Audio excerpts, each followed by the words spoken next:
This is the Morning Shower. Brought to you by Late Night Hump. Let the news wash over you. With Jordan Freed, Brendan O'Brien, and Reena Ezra. These are your ShowerHead Lines.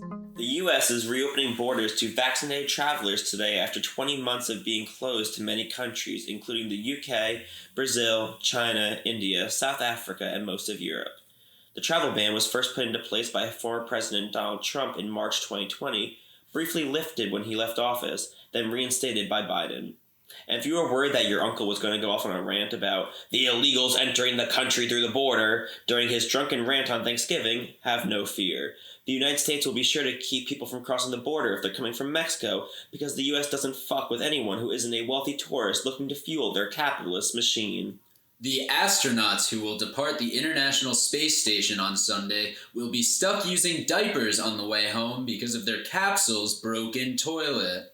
NASA astronaut Megan MacArthur described the situation Friday as suboptimal but manageable. She and her 3 crewmates will spend 20 hours in their SpaceX capsule from the time the hatches are closed until Monday morning's planned splashdown.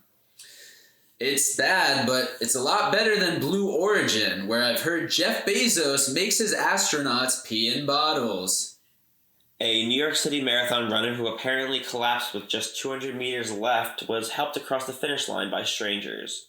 When a man appeared to stumble under his own weight after nearly completing the grueling 26.2-mile race, the other 2 men each grabbed an arm of the struggling runner and lifted him up as they walked their way towards the finish line together, while other runners sped by. In a world-class move, these runners seem to have taken the Weekend at Bernie's approach to finishing the race. 2 suspected hackers accused of ransomware attacks resulting in 5,000 infections have been arrested as part of a global cybercrime crackdown, Europol announced Monday. The 2, who were not identified by name, were arrested last week by Romanian authorities. Officials say the attacks, linked to the ransomware gang known as Revil, yielded about €500,000 in ransom payments. All I need to know now is if I'm getting my money back. The fossil remains of an early hominid child have been discovered in a cave in South Africa by a team of international and South African researchers. The team announced the discovery of a partial skull and teeth of a Homo naledi child who died almost 250,000 years ago when it was approximately 4 to 6 years old.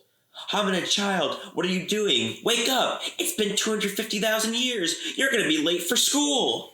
A 5-week investigation into Phillipsburg area drug dealing led to an arrest last week and the seizure of $15,000 to $25,000 worth of methamphetamines and marijuana, the Warren County Prosecutor's Office recently announced. It's weird that the authorities seized marijuana, considering that marijuana is legal in New Jersey.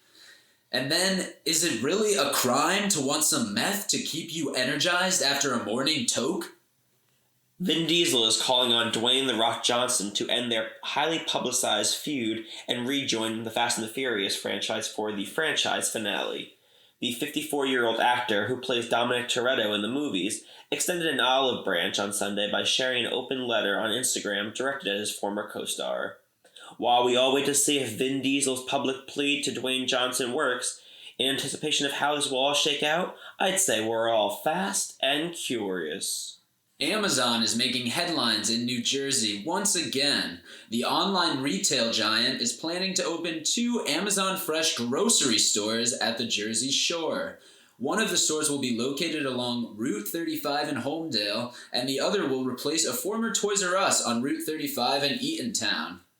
Wow, Amazon is really slacking. Remember when they used to deliver things to us? Now they're coercing us to go back to the stores. Make up your mind, damn it! Investors bracing for Elon Musk to sell off a chunk of his Tesla shares drove the stock down on Monday morning. The sell-off came after Musk put up a poll on Twitter asking users whether he should offload a tenth of his shares, with users voting yes by a margin of 58% to 42%, with more than 3.5 million votes cast. Musk has stated that he is prepared to act based on the outcome of the poll, no matter the result. Well, look at that. While democracy and a system of voting may not work flawlessly for our country, it seems one place that it does work is on Twitter. Thank you for showering with us.